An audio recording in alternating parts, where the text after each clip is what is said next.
కానీ steel plant విషయంలో కూడా రాష్ట్ర ప్రజలకు ఉంది, రాష్ట్రాన్ని పాలించే రాజకీయ నాయకులకు లేదు. రాష్ట్రాన్ని పాలించే నాయకత్వం ఇచ్చే రాజకీయ పార్టీలు ఇప్పటికీ కూడా స్టీల్ ప్లాంట్ విషయంలో పిల్లి మొగ్గలే, అంటే పైకి ఒకటి లోపల ఒకటి చెప్పడమే తప్ప కాంక్రీట్గా కేంద్రంతో ఫైట్ చేసిన ఉదాహరణ గతంలో లేదు, ఇప్పుడు లేదు.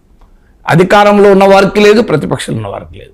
ముఖ్యంగా అధికారంలో ఉన్న వారిపైన బాధ్యత ఉంటుంది. అందులో మీరు 11,000 కోట్ల ప్యాకేజ్ తెప్పించాం, అద్భుతం చేశాం, ఇది మా ఘన విజయం, ఇది చంద్రబాబు నాయుడుకున్న పలుకుబడికి విజయం, ఇవన్నీ చెప్పారు కదా. మరి ఇప్పుడు ఏమైంది? నేను అందుకే ఆ రోజు కూడా ఉన్నది, unless cabinet committee on economic affairs withdraws its decision, privatisation అనేది ఉంటుంది. ఇక అసలు స్టీల్ ప్లాంట్కు ఉన్న సమస్య ఏంటి? స్టీల్ ప్లాంట్కు ఉన్నటువంటి మొదటి సమస్య, ఈ నష్టాలకు మూలం స్టీల్ ప్లాంట్ అసమర్థత కాదు, స్టీల్ ప్లాంట్లో ప్రొడక్టివిటీ లేక కాదు,